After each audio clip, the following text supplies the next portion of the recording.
এক লোক টাকা ধার নেওয়ার পরে টাকা থাকা সত্ত্বেও দিত না, ঘুরাতো। হঠাৎ শুনছি লোকটা মারা গেছে, তখন এসে তার ছেলে মেয়ের কাছে দিয়েছে। এখন তাতে কি তার ঋণ পরিশোধ হবে কিনা?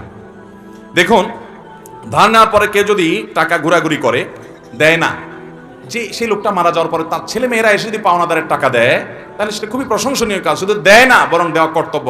একটু ভালো করে শুনে রাখেন, অনেক মানুষ আছে মারা যাওয়ার পর পাওনাদার বের হয়ে আসে। আপনার বাবা মারা গেছেন, আল্লাহর বান্দার কিছু দেনা আছে, এগুলো রেখে মারা গেছে।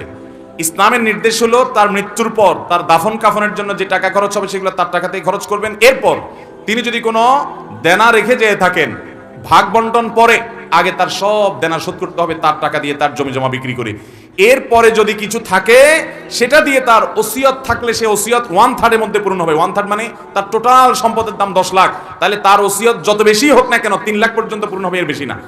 বাকি যেগুলো থাকবে সেগুলো ওয়ারিসরা ভাগ করে পাবে। আর যদি কারো কোনো ওসিয়ত না করে যায়, যে অমুক জায়গায় দিও, মসজিদে দিও, মাদ্রাসা দিও, অমুকরে দিও, এরকম কোনো ওসিয়ত না থাকে, তাহলে তো সেটা বাদ। কিন্তু দেনা থাকলে আগে দেনা দিতে হবে, তারপরে সন্তানরা ভাগযোগ করে সম্পদ নেবে। আমার দেশে দেখা যায় দেনা দেয়া তো পরের কথা, আজকাল তো প্রায় সময় পত্রিকা দেখা যায় বাবার লাশ পড়ে আছে আর সন্তানরা জমি জমা নিয়ে কাড়াকাড়ি করতে করতে ব্যস্ত, বেচারাকে দাফন পর্যন্ত করছে না। ঠিক কিনা ঠিক?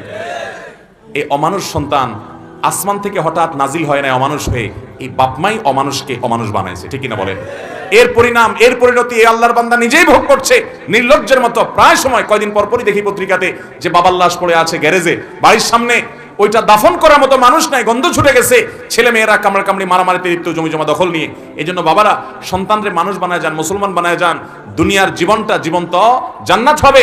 আর না হলে আপনার এই কাজের প্রায়শ্চিত্ত আপনাকে ভোগ করতে হবে। শুধু ওকে দুনিয়া শিখাইলেন, আখিরাত শিখান নাই, আপনি আফসোস করে কুল পাবেন না। পৃথিবীতে যেখানে মুসলমান আছে, মুসলমানের আধিক্য আছে, সেখানে দেখবেন কোনো বৃদ্ধাশ্রম নেই, বৃদ্ধাশ্রমের দরকার নাই। আর পৃথিবীর উন্নত দেশগুলোতে শিক্ষা আছে, দীক্ষা আছে, জ্ঞান আছে, বিজ্ঞান আছে, প্রযুক্তি আছে, সবকিছু আছে, কিন্তু বৃদ্ধাশ্রম আছে। কারণ মনুষ্যত্ব, মানবতা, মা বাবার প্রতি দায়বদ্ধতা, এটা আল্লাহর প্রতি ঈমান না থাকলে সে মানুষগুলো আসলে সেভাবে বুঝে না। আল্লাহ আমাদের সন্তানগুলোকে মানুষ হতে মানুষ করার তৌফিক দান করুন। তাহলে বাবা মার দেনা থাকলে সেটা সন্তানরা শোধ করবে, পাওনাদার সেটা নিতে পারবে, কোনো অসুবিধা নেই, বরং এটা শোধ করা তাদের কর্তব্য।